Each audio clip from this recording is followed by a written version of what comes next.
अस्सलामुअलैकुम, welcome back to masters. आज हम करेंगे MTH 501 की असाइनमेंट नंबर 1 आपकी आई हुई है। तो अब सेक्शन इंचार्ज वसीम जाहिद इनकी असाइनमेंट हम करने लगे हैं। इस में 2 प्रॉब्लम्स आपको दी हुई हैं और 2 प्रॉब्लम्स को आपने सॉल्व करना था। As compared to other in charge इनकी असाइनमेंट सबसे मुश्किल है, क्योंकि बाकी जो 3 असाइनमेंट्स मैंने बनाई हैं वो काफ़ी ईजी थी। उनकी एग्जाम्पल्स भी हमें हैंड आउट से मिल गई थी, लेकिन इसकी एग्जाम्पल मुझे हैंड आउट से नहीं मिली क्योंकि थोड़े से क्वेश्चन उन्होंने डिफ़िकल्ट दिए थे। तो हम देख लेते हैं। पहला क्वेश्चन था, इनकी पहली प्रॉब्लम थी कि अगर प्रोडक्ट है हमारे पास, ये इसका एक मैट्रिक्स दिया हुआ है, इसका कोई नाम नहीं है, ठीक है, इसको हम बी कंसिडर करेंगे। एक प्रोडक्ट दिया हुआ है हमारे, एक मैट्रिक्स का प्रोडक्ट, हम ए के साथ उसका प्रोडक्ट किया है, तो उसका जो इन्वर्स है, सी का इन्वर्स जो है वो इसके बराबर है, ठीक है। तो आपने ए इन्वर्स फाइंड आउट करना था, यानी कि आपको मैट्रिक्स ए दिया ही नहीं है, तो आपने मैट्रिक्स ए का इन्वर्स फाइंड आउट करना है, जबकि मैट्रिक्स ए है ही नहीं। लेकिन मैट्रिक्स ए के बारे में हिंट ये है कि उसको इसके साथ मल्टीप्लाई करके ये आंसर आया है, तो हम इसको बी एज्यूम करेंगे कि हमने ए के साथ बी के साथ हमने इसका मैट्रिक्स का जो है वो प्रोडक्ट लिया है। तो यहाँ देखें, इसको मैंने बी कंसिडर किया, तो यहाँ पर मैंने लिखा बी, उसके बाद ए में मैट्रिक्स लिखा, और ये किसके बराबर है, ये हमारे पास सी इन्वर्स के बराबर है, ठीक है। तो यहाँ से पेन ले लेते हैं, सी इन्वर्स के बराबर है। अब हम क्या करेंगे, अब हम थोड़ी सी इसमें थोड़ी सी चेंजिंग करेंगे ताकि हम अपने असाइनमेंट के क्वेश्चन को ना थोड़ा सा आसान बनाएं। तो उस आसान बनाने के लिए हम कुछ प्रॉपर्टीज़ का इस्तेमाल करेंगे। तो सबसे पहले हम बी इन्वर्स से दोनों साइड्स को मल्टीप्लाई करते हैं, क्योंकि हमें ना आइडेंटिटी मैट्रिक्स बनाना है। क्योंकि हमें यहाँ पर देखिए बी दिया हुआ है, अगर बी के साथ यहाँ पर बी इन्वर्स आ जाता तो ये आइडेंटिटी मैट्रिक्स बन जाता। तो क्यों ना हम बी से इसको मल्टीप्लाई करें। तो यहाँ से मैंने बी से मल्टीप्लाई किया, तो देखें B inverse B identity matrix होता है। ये हमारे पास मैट्रिक्स की प्रॉपर्टी है, आइडेंटिटी मैट्रिक्स की ये प्रॉपर्टी है कि बी इन्वर्स और बी मिलाकर आइडेंटिटी मैट्रिक्स बन जाता है। तो ये मैंने आइडेंटिटी मैट्रिक्स बना दिया आई ए, और उसके बाद ये हमारे पास बाकी का मैट्रिक्स आ गया।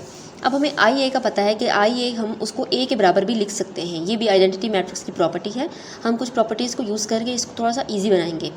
तो यहाँ पर मैंने दूसरी प्रॉपर्टी लगाई कि आइडेंटिटी मैट्रिक्स को ए से जब मल्टीप्लाई करेंगे तो ए के बराबर ही होगा। तो अब हमारा जो ए है वो बी इन्वर्स सी इन्वर्स के बराबर आ चुका है, ठीक है।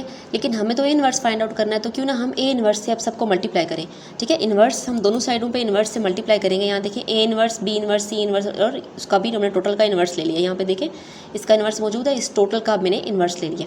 अब ए इन्वर्स तो आ गया हमारे पास। अब इस साइड पे देखें, इस साइड पे जब डबल इन्वर्स होता है ना तो इन्वर्स खत्म हो जाता है। ये हम एक और प्रॉपर्टी का यूज़ कर रहे हैं। तो हमारे पास जो अब ये इक्वेशन बन गई है वो A inverse equal to B C हो गई है।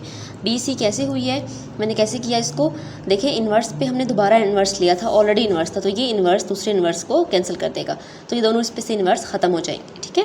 ये इन्वर्स की प्रॉपर्टी है। इन्वर्स की प्रॉपर्टी अप्लाई करने के बाद हमारे पास आया A inverse equal to B C, यानी कि बी और सी को मल्टीप्लाई करके ए इन्वर्स आ जाएगा। सिंपल सी बात ये कि ए इन्वर्स फाइंड आउट करने के लिए जो 2 मैट्रिक्स दिए हैं उनको मल्टीप्लाई करना है, ठीक है। ये प्रॉपर्टीज़ लगा के हमने थोड़ा सा इसको एक्सप्लेन किया। आप ना भी एक्सप्लेन करें तो इतना कोई इशू नहीं है। यहाँ पे देखिए एक मैट्रिक्स ये थी और एक मैट्रिक्स ये थी, इन दोनों को मल्टीप्लाई करेंगे तो वो ए इन्वर्स के बराबर आ जाएगा, ठीक है। हमने कुछ प्रॉपर्टीज़ को लगाकर यहाँ से इसको फाइंड आउट किया।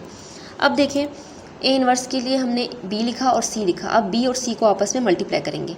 मल्टीप्लाई कैसे करते हैं मैट्रिक्स को, फर्स्ट रो को into first column, then second column and then third column. अब मैंने फर्स्ट रो को इन तीनों से मल्टीप्लाई करवाना है। तो फर्स्ट रो देखिए -1, पहले ये किससे मल्टीप्लाई होगा, इस वाले कॉलम से, इस वाले कॉलम से, ठीक है। इस वाले कॉलम से फर्स्ट रो को मल्टीप्लाई करवाएं। -1 मल्टीप्लाई बाय 2, फिर बीच में सबके प्लस के साइन आएंगे। 0 को मल्टीप्लाई करेंगे 1 से और 1 को मल्टीप्लाई करेंगे -1 से। ये हो गया। अब फर्स्ट रो ही को ही अभी अपने रखना है, ठीक है, इसी को लेना है। अब फर्स्ट रो को लेते हुए हम कॉलम नंबर 2 को करेंगे मल्टीप्लाई। तो -1 को 6 से मल्टीप्लाई करें, 0 को मल्टीप्लाई करेंगे 0 से और 1 को मल्टीप्लाई करेंगे 1 से। ये हमारे पास यहाँ पर हो गया।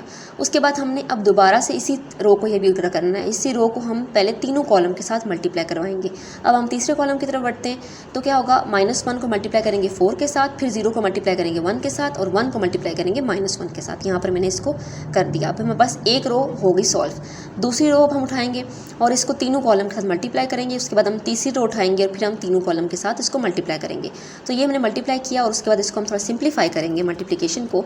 तो ये हमारे पास आंसर आ गया है, ठीक है। -3 -5 -5 0 9 2 2 14 6 हमारे पास टोटल आंसर है। तो ये हमारा ए इन्वर्स था, ठीक है। हो सकता है कैलकुलेशन में कोई छोटी मोटी प्रॉब्लम हो गई हो, कोई मिस्टेक, बट मैंने काफ़ी टाइम लगाकर इसको सॉल्व किया और मैंने कोशिश की है कि कोई मिस्टेक ना हो।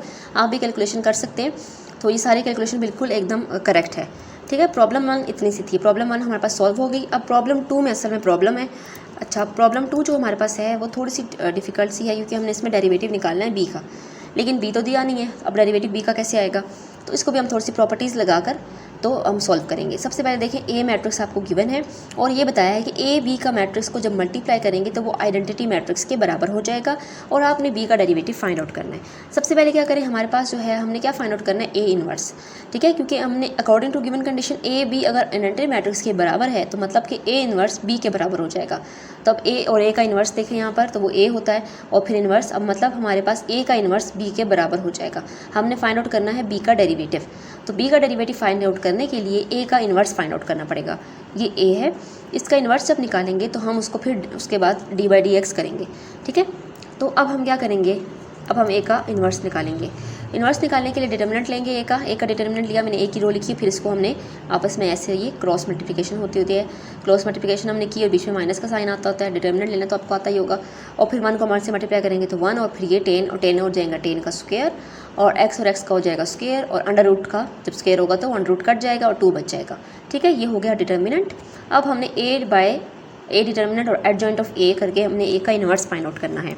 उसके लिए क्या करेंगे, अब हम सब इक्वेशन में पुट करेंगे 1 और हमारे पास जो ए जॉइंट की वैल्यू आई है वो ये है 1 + 10 का स्क्वायर x का स्क्वायर डिवाइडेड बाई 2, ये हमने यहाँ लिखा और फिर एड जॉइंट ऑफ ए की वैल्यू लिखी। एड जॉइंट ऑफ ए में क्या करते हैं, ये जो होते हैं ना 1 1 हमारे पास तो 1 1 है ना, इनकी हमने रिप्लेस करना होता है, आपस में इनको चेंज करना होता है। अगर यहाँ पे 2 होता है, यहाँ पे 3 होता तो हम 3 इधर करते 2 इधर करते, यानी कि इनकी जगह चेंज करते, एक की तरफ जगह चेंज करते हैं, दूसरी की तरफ साइन चेंज करते हैं। तो 1 1 थे तो कोई फ़र्क नहीं पड़ता।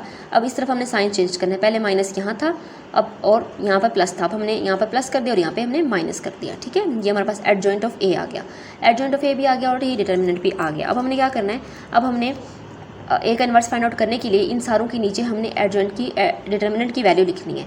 डिटर्मिनेंट की वैल्यू हमारे पास 1 + 10 का स्क्वायर x का स्क्वायर बाई 2 थी, 1 डिवाइडेड बाई इसको लिख देंगे, इसके बाद भी इसके नीचे भी लिख देंगे, इसके नीचे भी इसके नीचे भी। ठीक है, ये हमारे पास यहाँ पर इन्वर्स आ जाता है। इसको आप मोर सिंप्लीफाई कर सकते हैं अगर आप इसको ज़्यादा और सिंप्लीफाई करना चाहते हैं, लेकिन यहाँ तक भी ये करेक्ट आंसर है। ठीक है, यहाँ तक भी ये करेक्ट है। अगर आप चाहें तो इसको मोर सिंप्लीफाइड कर सकते हैं और एंड पे आप बता सकते हैं कि जो आपका ए का इन्वर्स था वो मैंने स्टार्टिंग में लिख दिया है कि आपका जो ए का इन्वर्स था ना वही बी के बराबर था। ठीक है, वही बी के बराबर था। तो इसको आप थोड़ा और सिंप्लीफाई कर सकते हैं और यहाँ तक भी ठीक है। तो होप सो कि आपको ये असाइनमेंट का सोल्यूशन समझ आया होगा। अगर आपको कहीं से भी कोई पॉइंट समझ नहीं आया तो आप कमेंट बॉक्स में पूछ सकते हैं। इसके अलावा आप खुद भी ट्राई करें इसको सॉल्व करने की, क्योंकि ये काफ़ी थोड़ी सी डिफिकल्ट थी असाइनमेंट और बच्चों को समझ नहीं आ रही थी कि कैसे करनी है। तो मैंने आपको थोड़ा सा आपको आइडिया दे दिया है कि आपने इसको कैसे सॉल्व करना है। बाकी अभी आप ट्राई करने की कोशिश करें तो ये सिंप्लीफाइड हो जाएगी, क्योंकि हमारे पास ए इन्वर्स आ चुका है। अब हमने इसके ये हमारे पास बी के बराबर था, अब इसका डेरिवेटिव लेना पड़ेगा हमें। तो आप इसका डेरिवेटिव ले सकते हैं, फिर इसके अंदर कुछ फार्मूलाज लगेंगे ट्रिग्नोमेट्री के और ये मोर सिंप्लीफाई हो सकता है। जैसे 10 का फार्मूला होता है ना, जैसे हम वो करते थे ट्रिग्नोमेट्री के फॉर्मूले यूज़ करके ना, आप इसको मोर सिंप्लीफाई कर सकते हैं। तो अगर आप इसे सिंप्लीफाई करना चाहते हैं तो आप इसको सिंप्लीफाई करें, आप ट्राई करें। इस असाइनमेंट को इतनी भी डिफिकल्ट नहीं थी। बाकी इसकी एग्जाम्पल मुझे हैंडआउट से नहीं मिली, वरना मैं आपको हैंडआउट से ज़रूर बताती कि कौन सी असाइनमेंट जो है वो एग्जाम्पल है। तो होप सो कि आपको वीडियो अच्छी लगी होगी। वीडियो अच्छी लगी तो अपने दोस्तों के साथ भी शेयर कर दें और चैनल को सब्सक्राइब कर दें। Thank you.